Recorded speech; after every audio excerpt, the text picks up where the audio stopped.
देखो जी, राम राम भाई सब ने। मैं आपको ये बताना चाहता हूँ कि जो कुंभ में जाने का टाइम थोड़ा बच गया है। जिस भी भाई ने कुंभ में जाके स्नान करना है और गंगा मैया के दर्शन करने हैं, उनके लिए बहुत बढ़िया है जाना। क्योंकि आज 21 तारीख हो गई है, 27 तारीख का आखिरी स्नान है, तो 5-6 दिन रह गए हैं। जिस भी भाई को जाना है और ट्रेन की टिकट नहीं मिल रही है, मान ली नई दिल्ली से कोई कराना चाहता है और वाया कानपुर जाना चाहता है मेन लाइन से, कलकत्ता लाइन से, और टिकट नहीं मिल रही है, उनके लिए मैं एक ऑप्शन बता रहा हूँ। बहुत बढ़िया है। हम भी गए थे, हमने तो 5-6 दिन का टूर लगाया था। हम बताते हैं कैसे गए थे। तो मैंने पहले टिकट सर्च करी तो इधर की टिकट नहीं मिल रही थी किसी भी गाड़ी में, ना AC 2 टायर 3 टायर, कोई स्लीपर का तो मतलब ही नहीं है। तो नहीं मिल रही थी, किसी भी ट्रेन में नहीं मिल रही थी। तो मैंने दिमाग लगाया, मैं भी गंगा जी तो नहाना है, कुंभ में जाना है। तो मैंने फिर दिमाग लगाया कि क्यों ना चित्रकूट की तरफ से हो गए चले, झांसी की ओर से। तो मैंने उत्तर संपर्क क्रांति जाती है निजामुद्दीन से रात को 8 बजे, उसमें टिकट कराई चित्रकूट तक। तो उसमें भाई भीड़ तो हो ही जाती है फिर भी, तो उसमें टिकट करा ली AC 3 टायर की, तो मिल गई। तो यहाँ से 8 बजे निजामुद्दीन से बैठे, रात को 8 बजे बैठे, सुबह उतर गए हम चित्रकूट।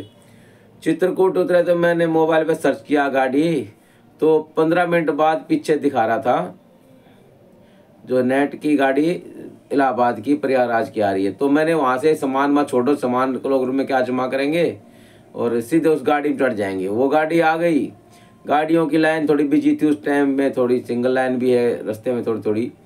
तो वो फिर भी 3 घंटे 4 घंटे में उसने जो है नैनी जंक्शन उतार दिया।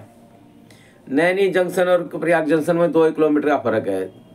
जैसे नई दिल्ली पुरानी दिल्ली किशनगंज है, ऐसे ही है। तो वहाँ से उतर के हमने चाय पानी पी, उतर के भीड़ बहुत थी, उसमें भी भीड़ चढ़ गई। AC में स्लीपर में सब में चढ़ जाते हैं कहीं से जाओगे, लेकिन ये इधर से जाओगे थोड़ा रास्ता सुगम सा है, तो कोई दिक्कत नहीं पड़ेगी, टिकट भी आपको मिल जाएगी।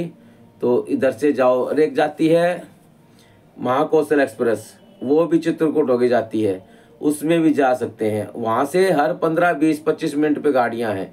मेला स्पेशल बहुत लगी हुई हैं, और जो पीछे से बॉम्बे से गाड़ी आती है, मुंबई से, वो भी गाड़ियाँ हैं।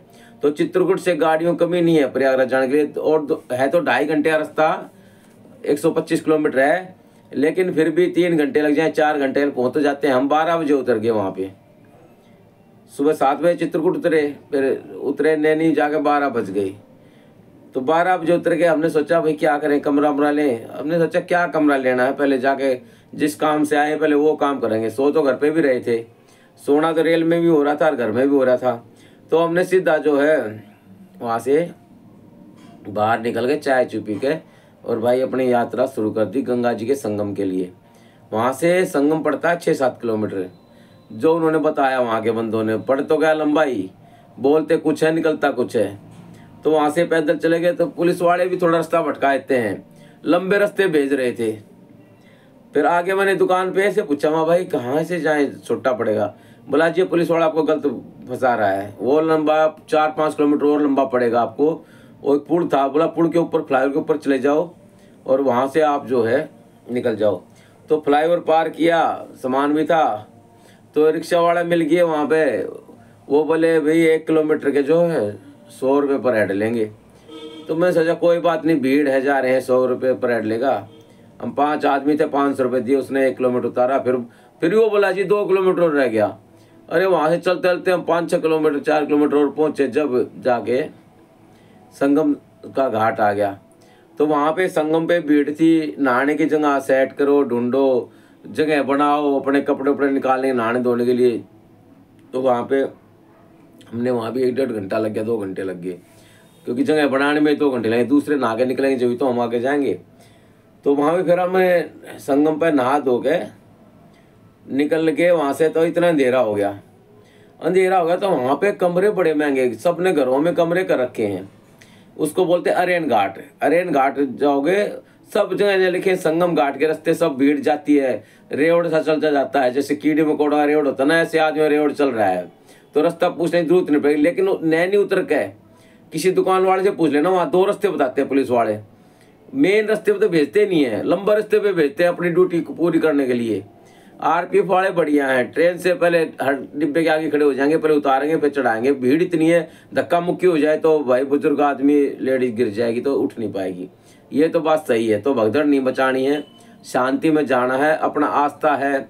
सब तरह के बंदे जाते हैं, हुड़दंग वाले भी भाई, राम राम बोलने वाले भी भाई, पूजा पाठ वाले भी, मस्ती वाले भी।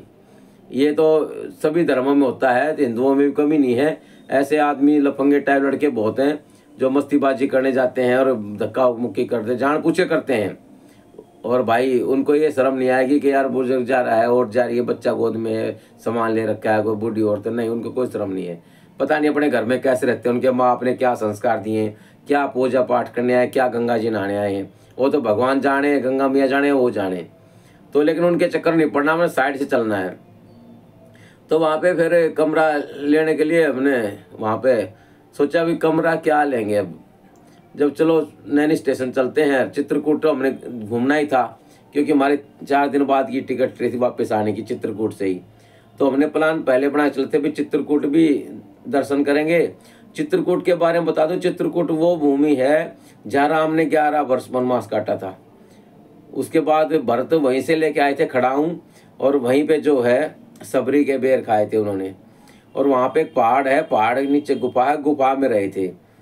तो हमने वहाँ पे नैनी आके कुंभ नहाने के बाद ऐसे पूछा ट्रेन के बारे में, तो एक मेला स्पेशल खड़ी थी, उसमें भाई टिकट लेके चढ़ गए।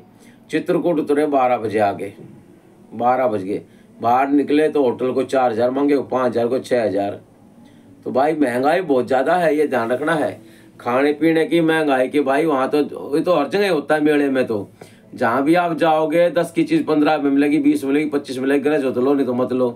तो भाई अपने हिसाब से जाना है। तो वहाँ पे हमने होटल ले लिया रात को रुके। सुबह भाई मंदाकिनी घाट, वहाँ भी रिक्शा वाले वैसे 20 रुपये रेट है, कोई 50 मांगे, 100 मांगे पर हेड एक आदमी का। भाई रास्ते में दुनिया भर के नाके लगा रखे। वहाँ मंदाकिनी घाट, जहाँ रामचंद्र ने वहाँ पे मंदाकिनी नदी निकाली थी नहाने धोने के लिए, पानी पीने के लिए, उससे वो 2 किलोमीटर है वो पहाड़। उस टाइम तो वो आधा किलोमीटर होगा, अब रास्ता घूम घूम के जाता है, कॉलोनियाँ बन गई हैं। तो जो वहाँ से राम जी आते थे वहाँ नहाते धोते, लक्ष्मण सीता नहाती थी, वहीं सीता जी नहाती थी। और वहीं तुलसीदास ने रामायण की रचना की थी।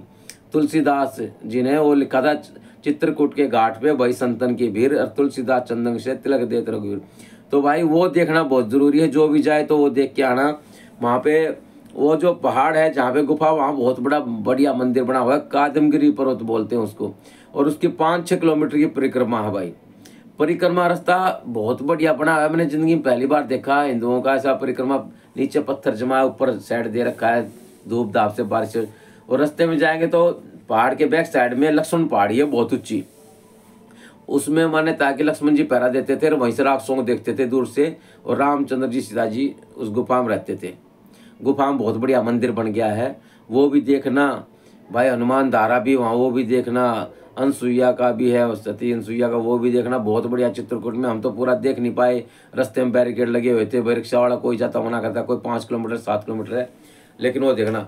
फिर हम भाई आके अपने होटल में, फिर आके शाम को आ गए। फिर अगले दिन हमने जाना था मैहर शारदा माता मंदिर पे। मैहर शारदा माता मंदिर के बारे में बता दूं आपको, उसमें एक कहावत है और आज भी सच्चा। मैंने पूछा कि रात को वहाँ से सब आ जाते हैं, पहाड़ी से कोई रुकता नहीं है, वहाँ शेर भी आता है रात को। और भाई मंदिर की सफाई हुई मिलती है, सुबह फूल चढ़े मिलते हैं ताज़ा। तो मैंने पूछा जितने बंदों से, सब ने कहा हाँ जी आज भी ऐसा ही है। तो मैहर जरूर जाना। स्टेशन से उतरोगे वहाँ से सीधी मैहर की टिकट ट्रेन मिल जाती हैं, और महाकौशली जाएगी दिल्ली वाली। तो उतर के वहाँ पे माँ की रसोई है, वहाँ खाना जरूर खाना। आपका मन करे पर्ची कटा लेना, नहीं करे मत कटाना। दान देना देना नहीं मत देना। बहुत बढ़िया खाना है, 2-3 तरह की सब्जी होती हैं, और भाई सलाद वलाद, चावल दाल रोटी सब कुछ होती है। तो भाई वहाँ मैहर के दर्शन किए माता जी के, और फिर वहाँ से हमने वहीं से ट्रेन पकड़ ली। चित्रकूट से रिजर्वेशन थी, लेकिन हमने महाकौशल में वहीं से पकड़ ली। तो अब कहने का मतलब आप इस रास्ते से भी जा सकते हो। 4-5 दिन का टाइम बचा है। देखो कुंभ तो आते रहेंगे। कुंभ ऐसा नहीं है कि कुंभ पहली बार आया आखिरी बार आया है। 3 साल बाद कुंभ नासिक में है। कुंभ 4 जगह भरते हैं। जब समुद्र मंथन हुआ था तो उसमें जो रत्न निकले थे, एक रत्न अमृत था, 14 रत्न निकले थे। एक विष निकला था, गले में शंकर जी ने ले लिया था, नीलकंठ उसका नाम पड़ गया था।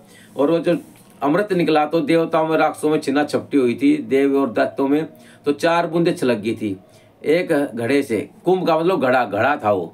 कुंभ राशि वाले टाइम पे आता है, कुंभ राशि के यही दिन होते हैं। मेरा भी कुंभ राशि है, मैं इन दिनों में पैदा हुआ था। मेरी माँ कहती मैं पो के महीने में पैदा हुआ था, पो माह के में, तो सकुल की डेट ऑफ बर्थ तो अलग है। तो वो हरिद्वार में छिलकी 1 बूंद, एक इलाहाबाद में जो प्रयागराज बना दिया आज, और भाई एक नासिक में, और वहाँ पे त्र्यंबकेश्वर पे कुंड है उसमें, और एक उज्जैन में शिप्रा नदी में। ये 4 जो कुंभ भरता है, हर 3 साल बाद आता है। 1 साल जहाँ भर गया उसके बाद 12 साल बाद आएगा, लेकिन 3-3 साल में डाइवर्ट होता है। 4 जगह से 3-3 साल में डाइवर्ट होता है। कुंभ की ऐसी चिंता नहीं है। नासिक का कुंभ 2 जगह भरता है, पंचवटी पे भी जहाँ राम ने वनवास काटा था, खरदूषण को मारा था, रावण ने सीता उठाई थी, वहाँ गोदावरी नदी पे भी, और वहाँ पे आधा बढ़ता है त्र्यंबकेश्वर पे। तो भाई आप ये दर्शन कर सकते हैं, मैयर माता के दर्शन करें, आए, और भगवान आपकी यात्रा मंगल करे। भाई अपनी तरफ से बताने का था। और भाई बढ़िया राम राम दर्शन करो। 4-5 दिन बचे हैं। अगले जिसको जाना है वो नासिक जाके चले जाना, उसके बाद हरिद्वार या उज्जैन जहाँ भी है वहाँ जाना। 3 साल कुंभ आएंगे। ये तो भाई पब्लिसिटी स्टंट हो जाते हैं कि भाई 144 साल किसने देखा, पिछला भी 144 बताएंगे, अगला आएगा उसने भी 144 साल बता देंगे। तो उड़दंगबाजी जल्दीबाजी नहीं करनी है। बच्चों को सेफ रखना है, अपने आप को सेफ रखना है, बड़े बुढ़ों को सेफ रखना है। जिंदगी है तो सब कुछ है, जान है तो अगला कुंभ भी नहा लेंगे, जान ही चलेगी तो कहाँ कुंभ, क्या घर में भी आकर नहीं नहा पाओगे। तो भाई राम राम, धन्यवाद, ये ध्यान रखियो। और भाई सारे